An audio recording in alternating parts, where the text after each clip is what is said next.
Thanks to Surfshark for sponsoring this video. Find out more later in the video. Hey, 42 here. Henrietta Lack was born in Roanoke, Virginia in 1920, just 2 days after women were given the right to vote in the United States. Hers wasn't an easy life. Her mother died giving birth to a 10th child when Henrietta was just 4 years old, and her father, unable to cope with such a large family on his own, divided his children out amongst whichever relatives were prepared to take them. Henrietta was working out in the local tobacco fields from an age that would be illegal today, and she dropped out of school in the 6th grade to help support her family full-time. She had her first child at 14, and 4 more would arrive over the following 15 years. Tragically, at the age of just 31, Henrietta passed away. She had lived a short, hard life, and for many years her name was forgotten to all but those who were closest to her, her friends and family. But little did they know that Henrietta Lack hadn't really died at all, at least not exactly.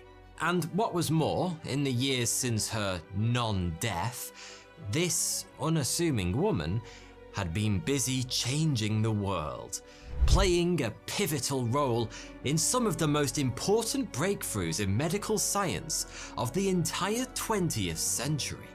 You see, whilst Henrietta may have lived a pretty unremarkable life, she most certainly wasn't your average woman. In fact, Henrietta Lack was a mortal, sort of. If you love traveling, then you'll love the fastest and easiest VPN, Surfshark. Did you know Surfshark helps you to avoid price discrimination based on your location? So you can save money on plane tickets and car rentals whilst traveling.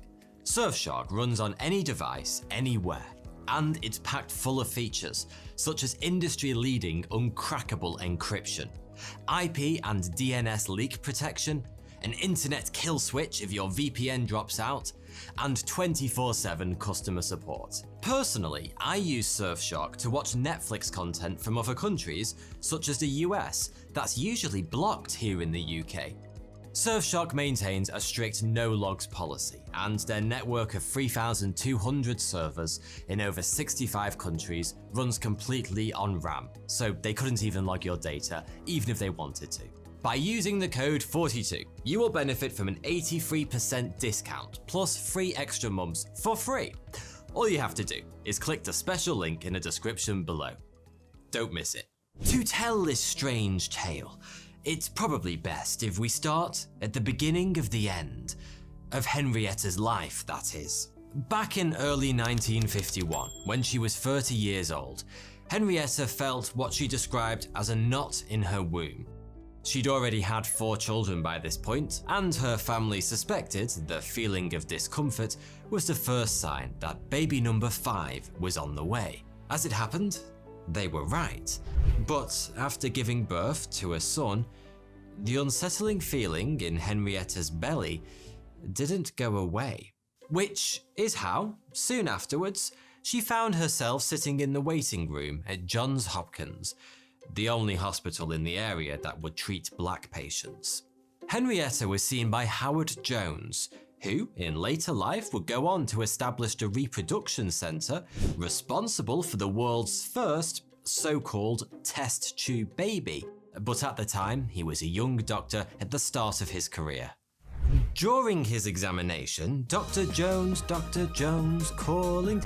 Sorry, I got carried away there, discovered a strange mass of bleeding tissue on Lack's cervix, unlike anything he'd seen before. He took a biopsy for testing, and when the results came back, they were unequivocal. Henrietta Lack had cervical cancer. She was treated with radium tube inserts, which are exactly what they sound like. But the cancer was so aggressive, it continued to grow and spread faster than radiation could kill it. Before the year was out, Henrietta had passed away. But during her treatment, unbeknownst to Henrietta herself, 2 further tissue samples were taken from her cervix. One of healthy cells, the other cancerous. These were sent to Johns Hopkins cell biologist George Otto Gay, head of the hospital's tissue culture laboratory, and it was in Dr. Gay's lab that something truly remarkable happened. Gay had been trying to culture cervical cancer cells for years when Henrietta's samples arrived on his desk, and he knew the challenges involved better than anyone. Even inside our own bodies, human cells only go through so many divisions, usually between 40 and 60, before cell division ceases through a phenomenon known as senescence. This cap on the number of times a cell can divide is known as the Hayflick limit. In his lab, even if Dr. Gay created just the right conditions, he was lucky if he could coax more than a handful of generations of cell divisions out of his cultured samples. Before long, no matter what he tried, the cells would die and he'd need to find a new sample to work with. At least, that's how things usually went. It soon became clear that Henrietta's cells were different.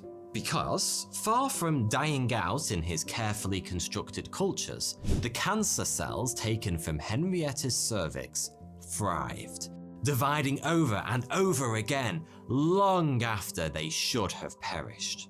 And that led Dr. Gay to a rather startling conclusion. Henrietta Lack's cells were immortal.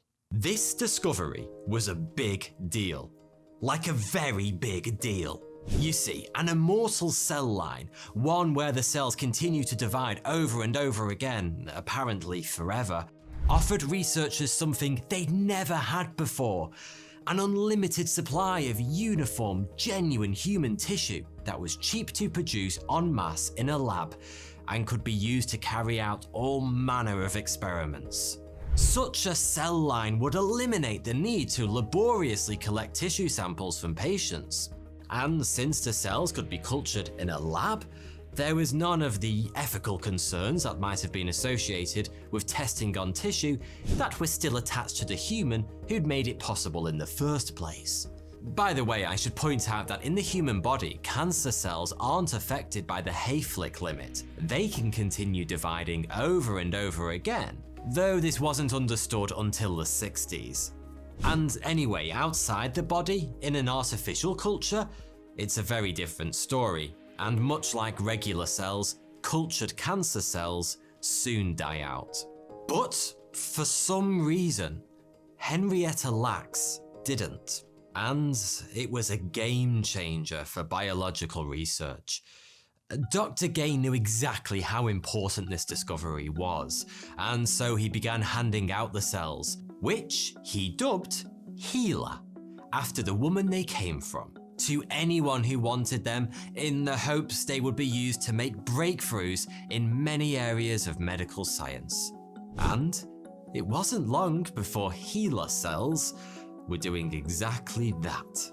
In 1953, it was found that HeLa cells could be reliably infected with polio, one of the world's most feared childhood diseases, allowing scientists to study the disease at scale for the first time in history, which directly led to the development of the world's first polio vaccine. Taming polio was one of the first scientific breakthroughs made using HeLa cells, but there have been so many since, there's no way I could possibly list them all in this video. HeLa cells have been used to study the effects of radiation on human tissue. They were blasted into space on some of the very first rockets to investigate the impact space travel might have on our bodies. They were crucial to the development of IVF, and they have been vital tools in the research of a whole host of different viruses, including HIV, HPV, Zika, herpes, measles, mumps, and yes, even COVID. The cultured cells of Henrietta Lack's were the first ever mass-produced human cells, and the first to be cloned. They have been central to the establishment of more than 11,000 patents, the writing of more than 100,000 scientific papers, and the winning of at least 5 Nobel Prizes. By some estimations, over 20 tons of HeLa cells have been created over the years, and they're still going strong to this day, 70 years after Henrietta died. It's no exaggeration to say that HeLa cells have changed the world as we know it, and saved innumerable lives in the process, all of which is pretty incredible, I'm sure you'll agree. But there's another side to this remarkable story, one that's rather less rosy and a whole lot more complicated. You may remember I mentioned earlier in the video that tissue from Henrietta's cervix was taken without her knowledge or consent before being sent to George Otto Gay's Human Tissue Culture Lab at Johns Hopkins Hospital. Which, when you think about it, is a little concerning. I mean, HeLa cells were fueling research all over the world, and yet Henrietta's relatives had absolutely no idea that the living tissue of their nearest and dearest was being used and, you could say, abused in this way. It would be some 25 years before they found out.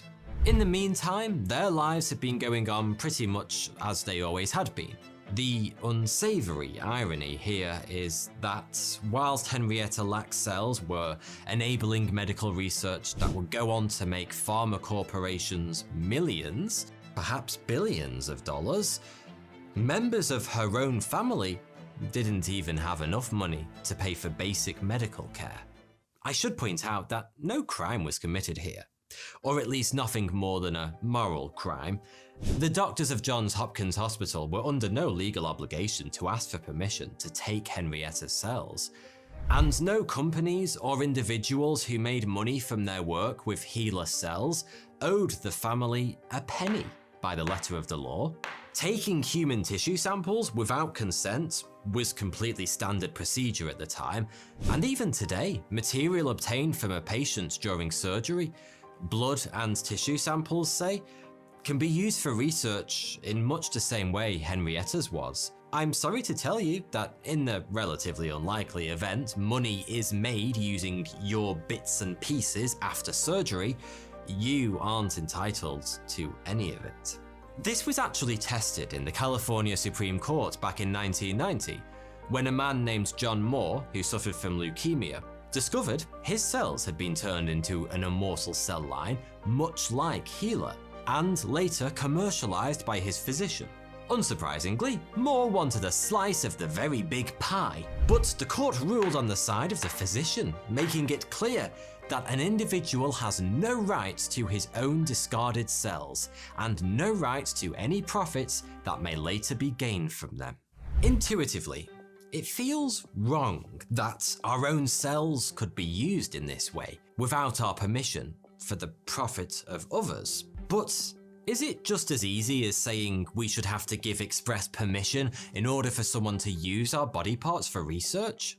Your reflex answer to that question may well be a resounding yes. So was mine. But is it really that simple? What if scientists came across a person whose cells had some unique property we could use to cure cancer, let's say, enabling research that may save millions upon millions of lives? If that individual happened to be a bit of an arsehole who quite liked the idea of sticking two fingers up at the rest of humanity by refusing to let scientists get their latex gloved hands on his valuable cells, should he be allowed to do so? Admittedly, it's hard to say how realistic that scenario might be, but it certainly gets you thinking. Then there's the fact that the more bureaucracy you add to a process like obtaining human tissue for research, the more time it's going to take. Something that poses a bit of a problem, since living human tissue has, unsurprisingly, quite a short shelf life.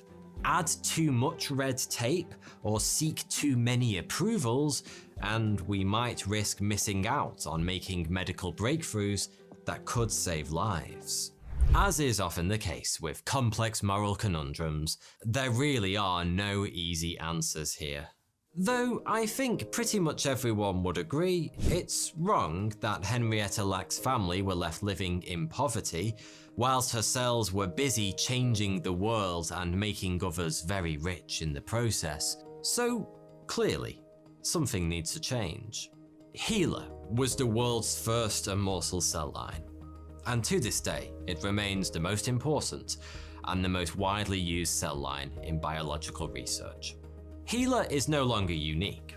Many other immortal cell lines have been developed since, but it's still very much remarkable. Henrietta Lack's cervical cancer cells are so robust and grow so aggressively that they're able to easily outcompete most other cells, even other immortal cell lines.